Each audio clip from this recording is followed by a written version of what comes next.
একীভূত হওয়া 5 ইসলামী ব্যাংকের আমানতকারীদের অর্থ ফেরত দেওয়া হবে আমানত বীমা ট্রাস্ট তহবিল থেকে।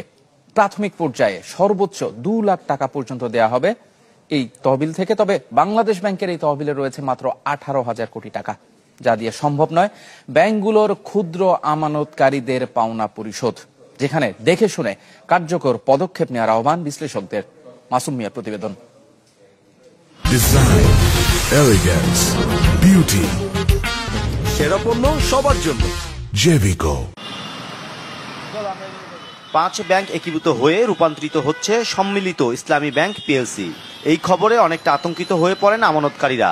যদিও গভর্নরের আশ্বাস, পর্যায়ক্রমে ফেরত দেওয়া হবে আমানতকারীদের সব অর্থ, যে অর্থ আসবে বাংলাদেশ ব্যাংকের আমানত বীমা ট্রাস্ট তহবিল থেকে।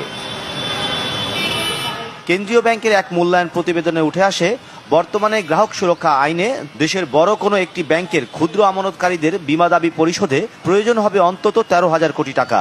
আইন পরিবর্তন করে 1 লাখ থেকে বাড়িয়ে 2 লাখ হলে এই অঙ্ক দাঁড়াবে 26,000 কোটি টাকায়।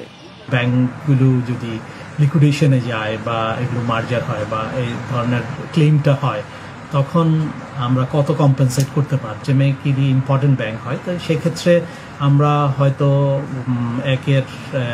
একটা বা একের অধিক দুইটা ব্যাংক আমরা এই ডিপোজিট ইন্স্যুরেন্সের আওতায় আসতে পারে। তবে সেই হিসাবটা ছিল আমাদের যখন 1 লক্ষ টাকা হিসাব ছিল সেই হিসাবে। কেন্দ্রীয় ব্যাংকের এই তহবিলে জুন পর্যন্ত জমা হয়েছে প্রায় 18,000 কোটি টাকা।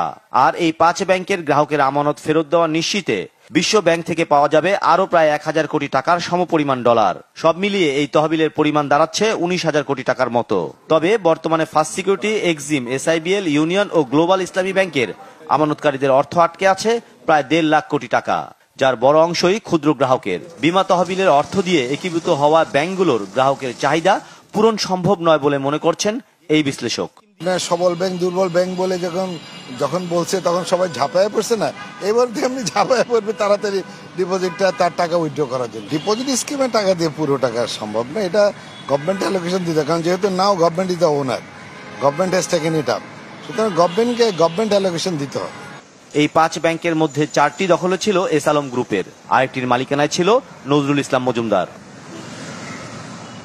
মাসুম মিয়া, চ্যানেল 24, ঢাকা।